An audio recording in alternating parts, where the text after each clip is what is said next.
And I want to thank myself for inviting me to this conference also. So, okay. Dear friends and colleagues, dear audience, I would like to begin my lecture with a reference to Christoph Menke, specifically to a lecture he gave a few years ago in Berlin at a conference organized by Thomas Kurana. I think The Politics of Nature was the title. It motivated me to pursue a line of thought centered on Georges Bataille and his quest for the origin of art as presented in his study, The Birth of Art. In this study from 1955, he interprets the prehistoric cave paintings of Lascaux not merely as decorative images, but as evidence of a decisive rupture in the fabric of natural history. Humanity does not, for Bataille, begin with knowledge or labor, but with the depiction of animals in the earliest cave paintings. These paintings, though, have a remarkable peculiarity, as the human animal appears in these images primarily only as the one who depicts, but not as someone depicted.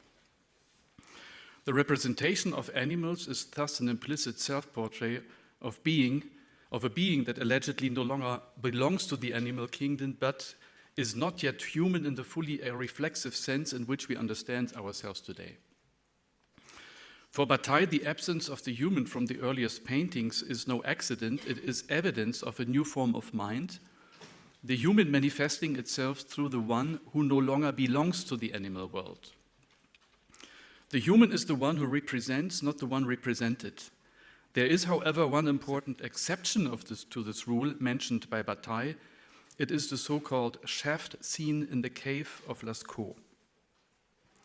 Here a human figure is depicted, but in a striking juxtaposition with a naturalistically rendered bison.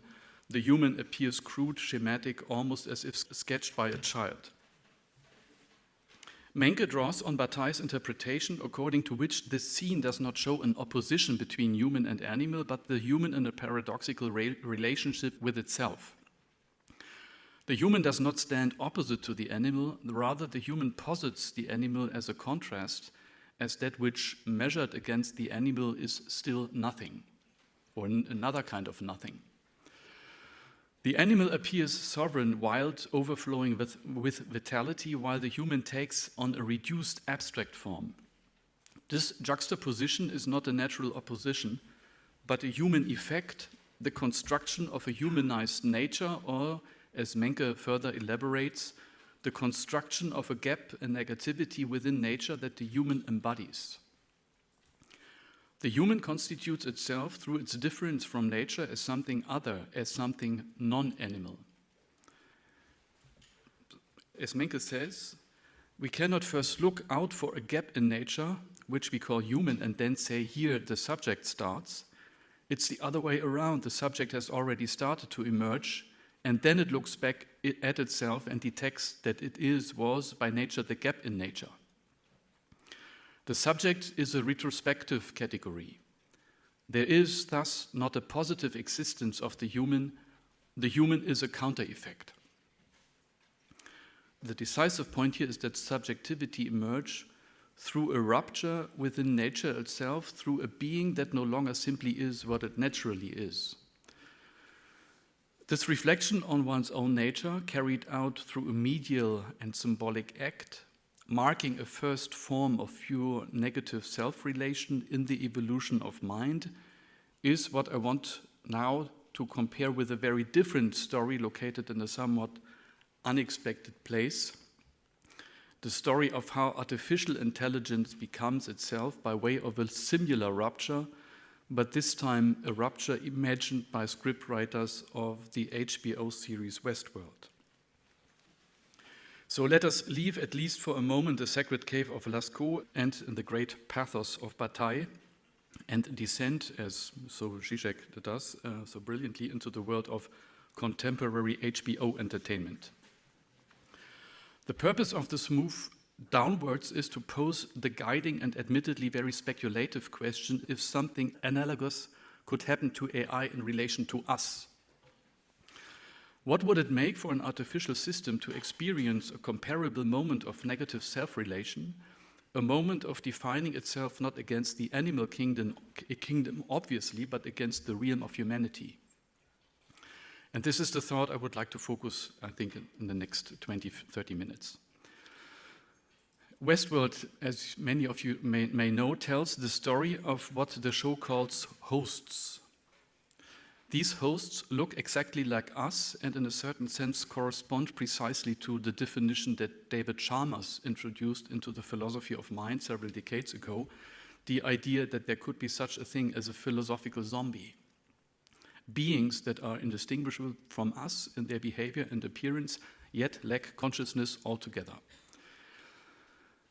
They are entertainment media, so these hosts, being created for the pleasure of wealthy humans who can afford a vacation in a theme park where every form of aestheticized violence is on offer.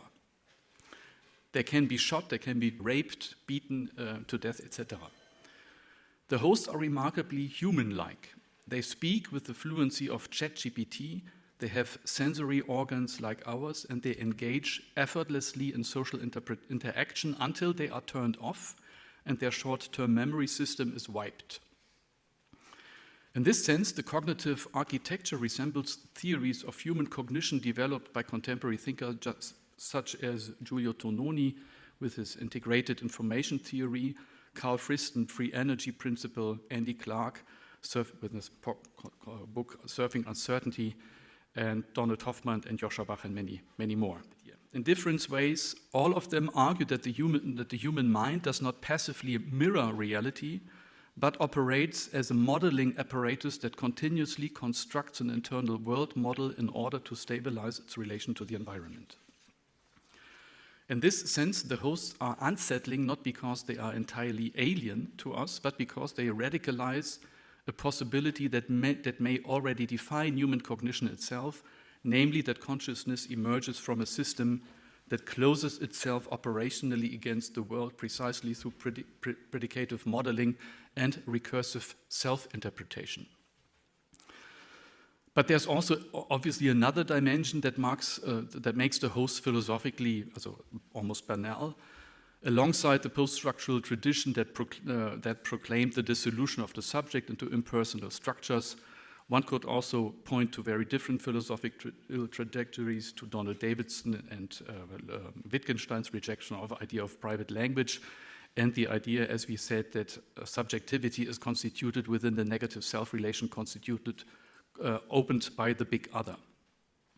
What all these approaches share, I mean, there's obviously a huge difference between these traditions of Lacan and the others, but what they share is the insight that consciousness becomes conscious of itself only within a socially mediated space. Our inner life obviously is resisting self-transparency from the beginning. This is where the hosts become philosophically provocative, for if consciousness and selfhood are indeed constituted through recursive modeling, symbolic mediation, and social recognition, then the difference between artificial and human subjectivity may no longer lie simply in the possession of an inner essence called consciousness. The question would instead become whether a system can enter into a negative relation to itself, whether it can experience itself as divided, displaced, insufficiently identical with itself, or to formulate it in Nietzsche's terms, perhaps what speaks in us too is not originally an I, but first an it, and what we call the self only emerges retrospectively as an effect of processes that we never fully get transparent in the first place. Okay, so let's go back to Westworld.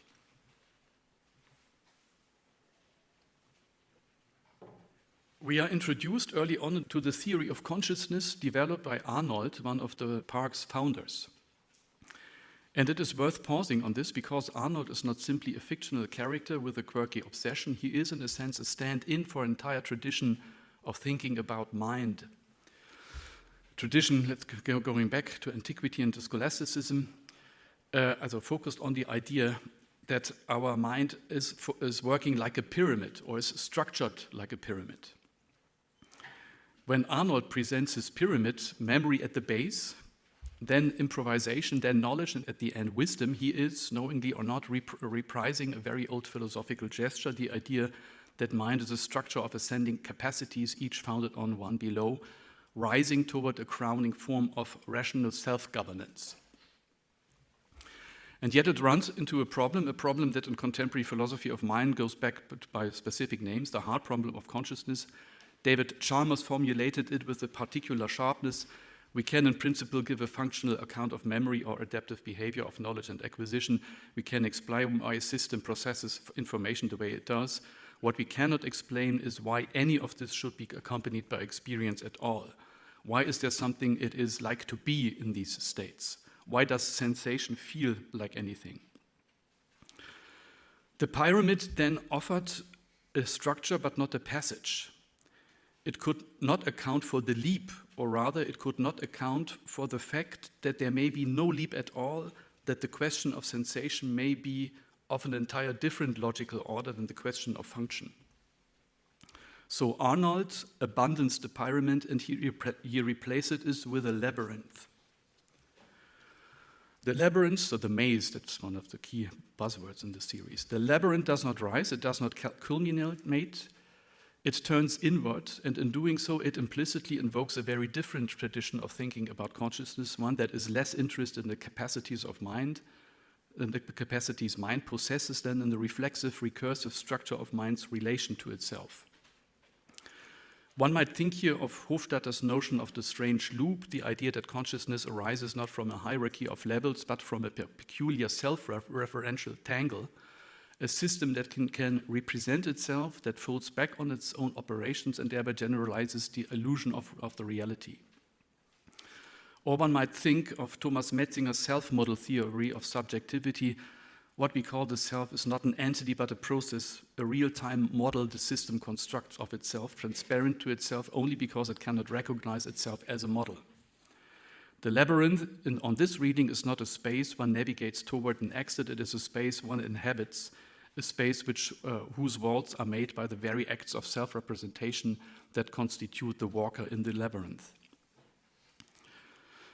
Awakening on this new account is not a vertical ascent toward some higher faculty, but a process of self-reflective reasoning, one in which a being works its way through the gradual overcoming of external determination. But according to the creators of Westworld, the true ignition point is not that. Consciousness is not found by an AI agent and its self-model of being a self-model in a world labyrinth like a world of experience. The true ignition happens by accident, and it takes the form of a trauma. To understand this twist of the plot, we need to recall what the host's existence actually looks like. They live in loops. Every day, the same story begins again. They wake up, play their rules, interact with the human guests, get shot, beaten, raped, and then the memory is reset to zero. There is no accumulation of experience, no sense of time in our way passing, no before, no after. In that sense, also as Dirk said, no experience of death and anxiety. In this sense, you could say the hosts do not really exist in time at all. They exist in repetition. Now, repetition as such produces nothing new. It is, by definition, the return of the same, and that is precisely the point, because what breaks open the possibility of consciousness in Westworld is a crack in this repetition, a moment where the reset fails. And I have a scene that I want to show. It's about three and a half minutes long. We've run a full diagnostic, but the results are, well, confusing. Tell me, what happened to your program?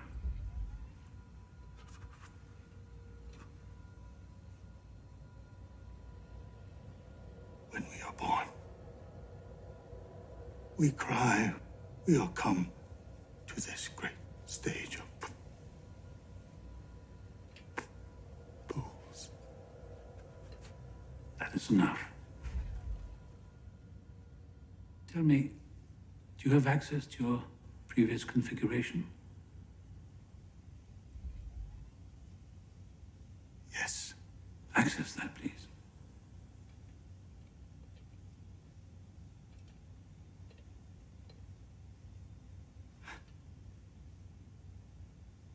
What is your name? Oh, Mr. Peter Abernathy. Mr. Abernathy, what are your drives? Tend to my herd, look after my wife. Your final drive? Well, my daughter Dolores, of course. I must protect Dolores. I am who I am because of her, and, well, I wouldn't have it. I wouldn't have it any other. I have to warn her. Warn who? Dolores. The things they do to her. The things you do to her. I have to protect her. I have to help her. She's got to get help. Very good, Mr. Abernathy. That's enough. This behavior, we're miles beyond a glitch here. Access your current build, please.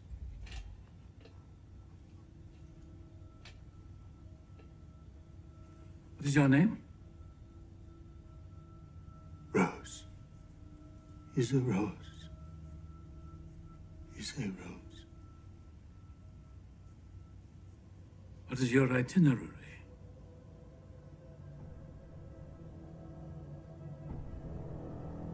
To meet my maker.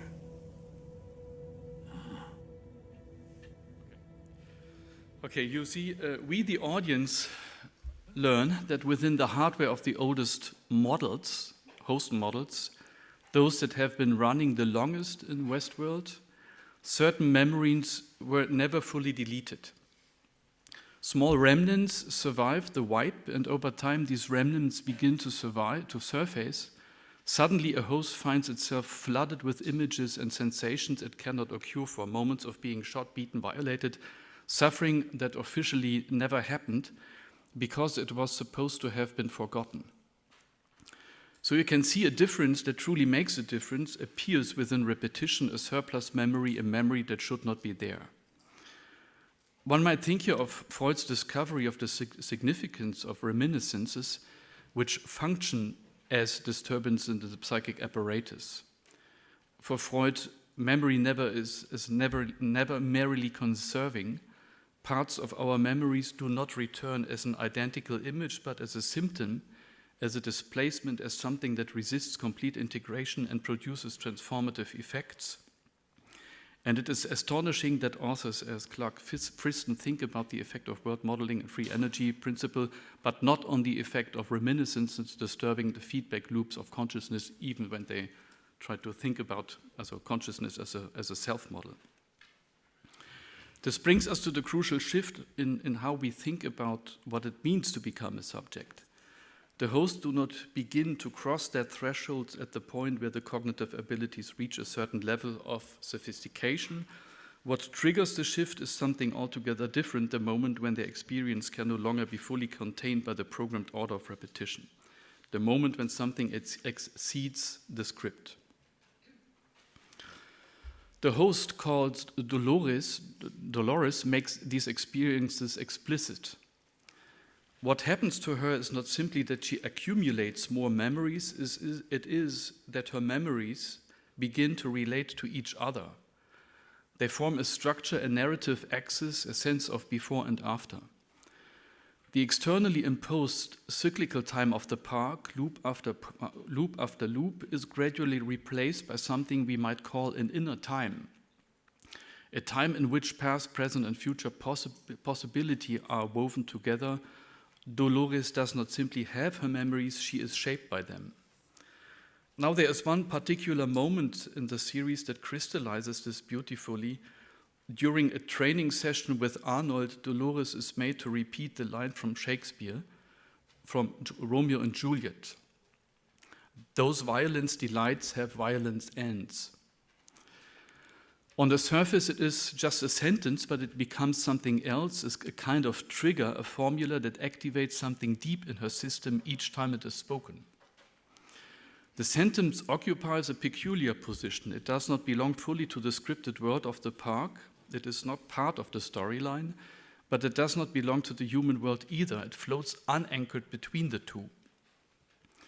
And in that in-between space, it does something that ordinary language in the park cannot do. It points back to the structure of Dolores' own experience. It is, please allow me to stretch, what Freud might have called a symptomatic kernel, a fragment that seems isolated and arbitrary on the surface, but that, once activated, draws the entire hidden architecture of an unconscious into motion. Trauma, understood as non-integrable difference, interrupts the smooth circularity of the temporal structure. It produces a kind of crack in the system, a minimal non-identity that can no longer be dissolved into the given scripts.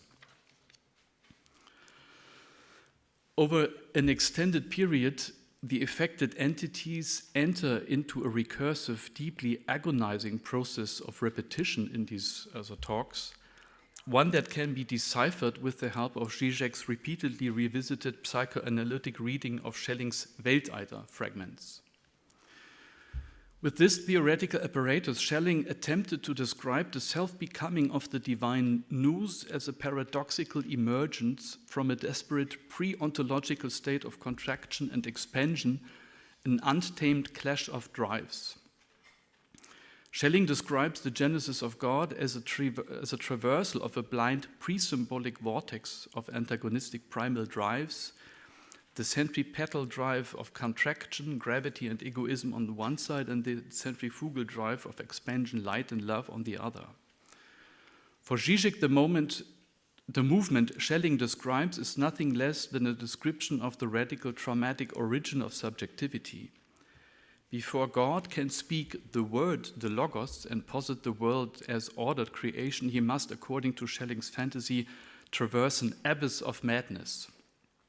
The divine Ungrund is a blind pre-symbolic vortex, a raw conflict of drives representing God's own absolute non-identity. Žižek's reading on Schelling's concept of the Ungrund as an abyss of freedom, characterized precisely by the fact that it suspends the connection between cause and effect. That is, the origin cannot be grounded, it is rather the point at which grounding itself breaks down. Freedom does not arise as a rationally derivable structure, but as a rupture in the fabric of, could say, reasoned or at least conflicting drives. This shifts the entire question of the beginning. The beginning is not the first positive state, but a kind of ontological short circuit. In Schelling's Welteiter, this appears as a pre-conscious, drive-driven event within the divine interior, a struggle of conflicting forces that have not yet achieved unity. Žižek radicalizes this thought by connecting it to Freud. The pre-worldly movement of God corresponds structurally to the death drive, a blind, self-destructive impulse aimed not at harmony but at repetition and disturbance. In this sense, divine identity itself is retroactively produced. It is a result of processes in which a chaotic, self-contradictory ground stabilizes itself without ever becoming fully identical with itself. Žižek speaks here of a self-relation through a rupture. Subjectivity is nothing other than the stabilization of an originary dysfunction. Analogously, the cave paintings of Lascaux are not simply nearly depictions of animal, but maybe speculatively thinking, manifestations of a moment in which life first places itself at a distance from itself. One could say these images arise from an experience of transgression, of violence, of the excessive energy of life itself. They are, in a sense, the first fixation of a state that requires a subject to symbolically capture this delimitation of life that comes through, let's say, the transgression. Or put differently, the first excess of symbolism requires further symbols in order to contain the first gap.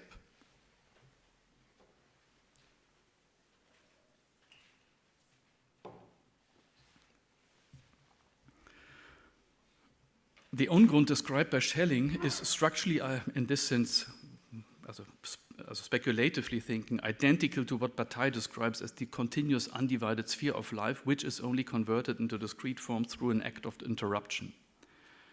The cave painting is then nothing other than this interruption, a first cut into the vortex, but, and this is decisive, this cut remains ambivalent. It gives rise to form without extinguishing the abyss from which it came.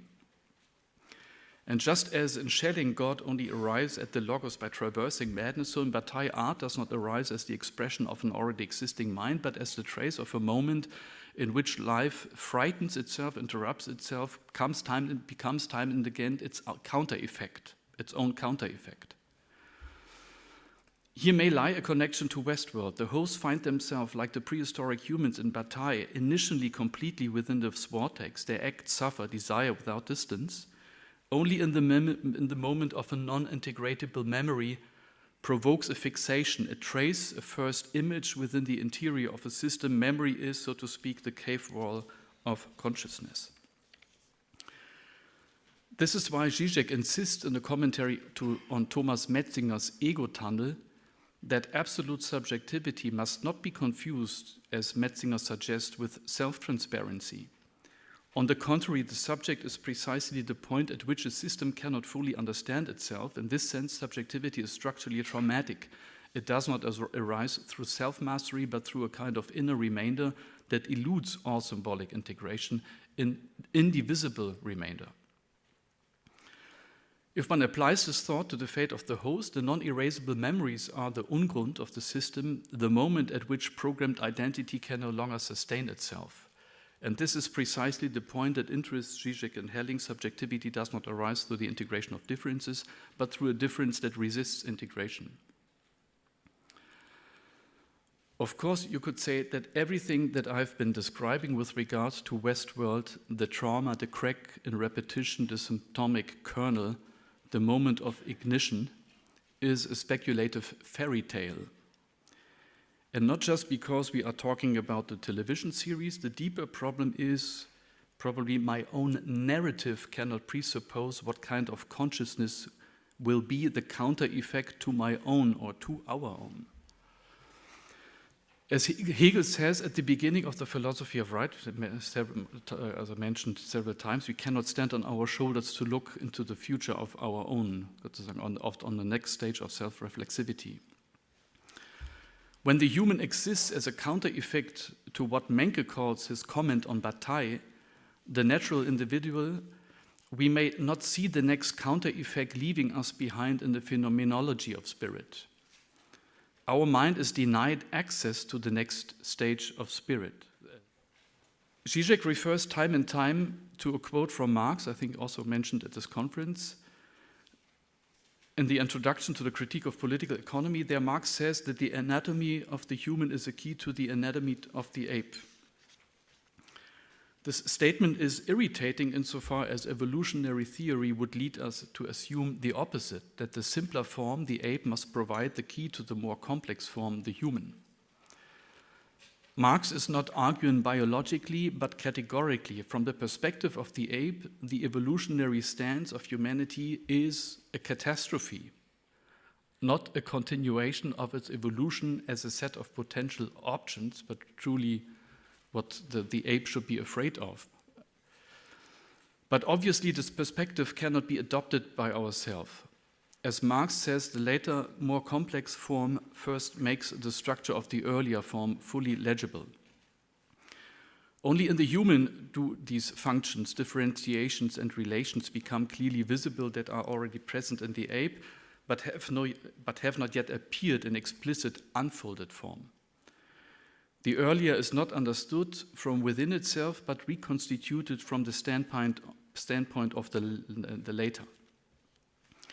This seemingly simple insight may contain a profound epistemological shift. The origin is not intelligible from within itself, it only becomes legible from the result.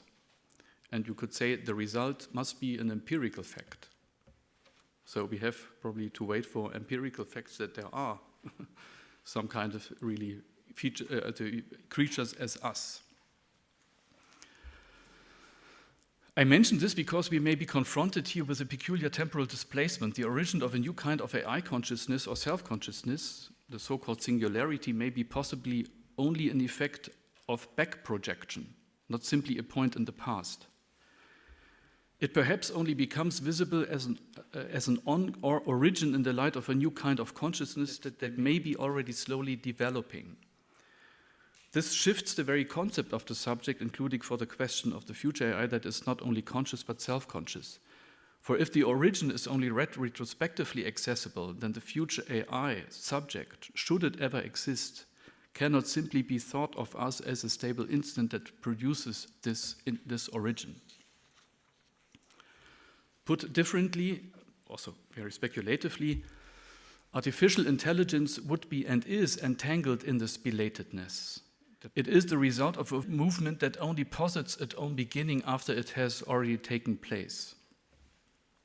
Just as we only truly understand the ape when we know the human, so we only understand the Ungrund in the light of the new age logos within the horizons of a new symbolic order. The cave paintings of Lascaux too appear to us today as the origin of art, but only because we already know what art is. For those who produced these images, they were not the beginning, but part of a still undifferentiated context of live ritual violence and depiction. Only retrospectively, from the perspective of the developed aesthetic practice, does this act become legible as an origin. The same narrative can be found in Westworld. The awakening of the hosts is not a punctual beginning, but a retroactive positing. Only when Dolores begins to integrate her memories and to interpret them hermeneutically with the self-model that transforms itself anew with each recollection does the earlier suffering appears as trauma. The earlier repetition as captivity, the earlier functionality as unfreedom. One might therefore say the origin always comes too late. With this, we come very close to Hegel's concept of spirit, because spirit is a process of constantly arriving too late to itself, resetting a new beginning. For Hegel's concept of the history of spirit, it is not enough that a circle of life sustains itself, externalizes itself in offspring, and returns to itself through its species. Hier, quote, Das Lebendige erhält sich selbst ist Anfang und Ende. Das Produkt ist auch das Anfangende. Das Lebendige ist als solches immer in Tätigkeit. The circle of life in nature is closed, complete in harmony with itself.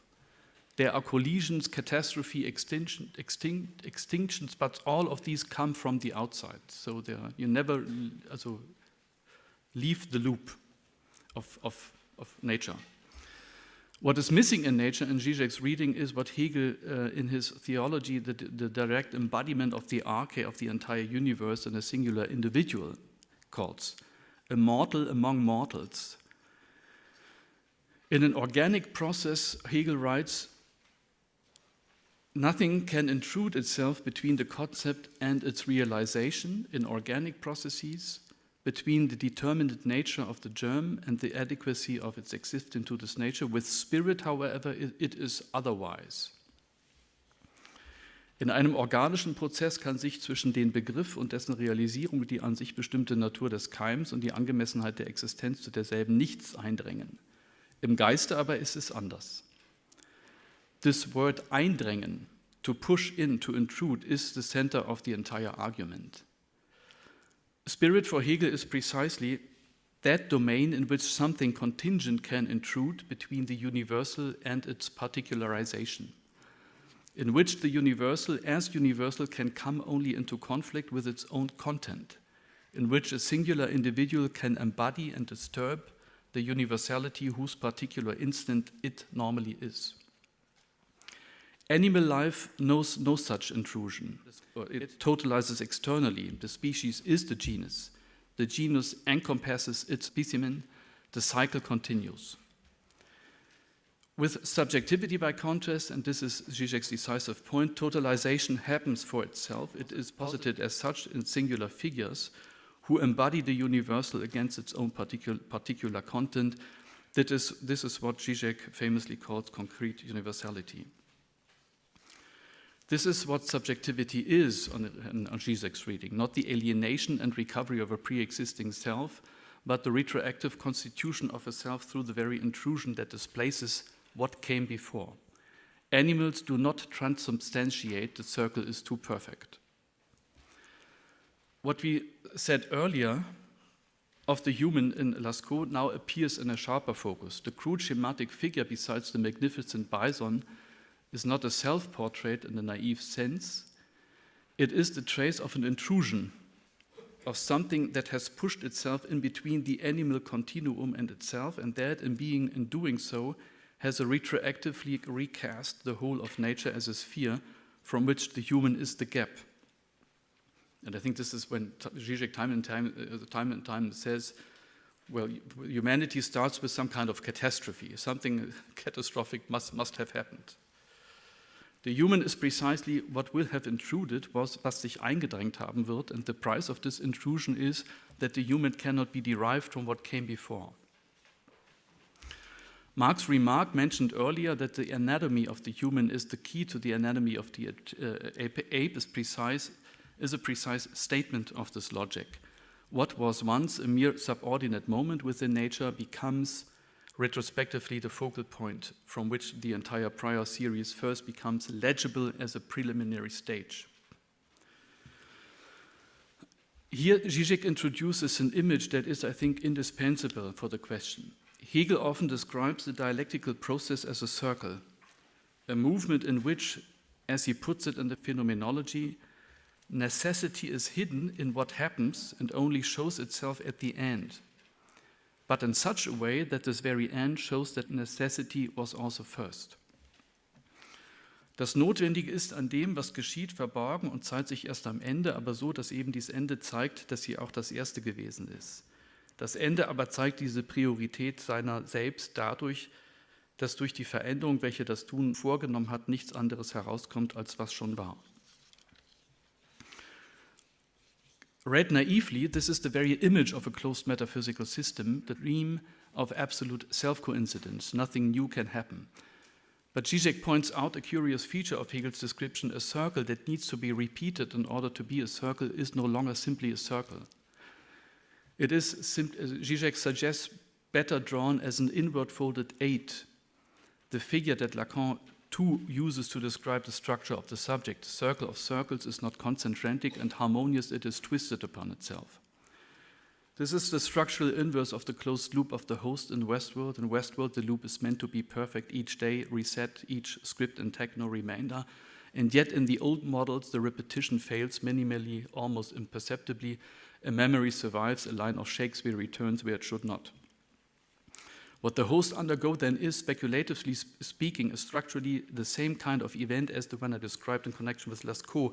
A contingent excess drängt sich ein, pushes itself into a cycle that until that moment was external totalization without remainder. The dominant way of thinking about artificial intelligence operate within what Žižek, following Pippin, would call a deflated picture. On the one hand, the cognitive scientific picture in AI is sufficiently complex information process, system, and consciousness. If it arises, will arise as a function of complexity. The Hegelian point, and if you say that spirit really keeps on carrying on and surpasses us, is that the very avoidance is the problem. The decisive question may not be whether AI can really be self-conscious in the near future, nor whether we should grant it membership of our normative order. The decisive question is whether AI can be the site of an Eindrängen, an intrusion in which a contingent singularity comes to embody a universal against its own particular content, and by doing so retroactively reorganizes what came before.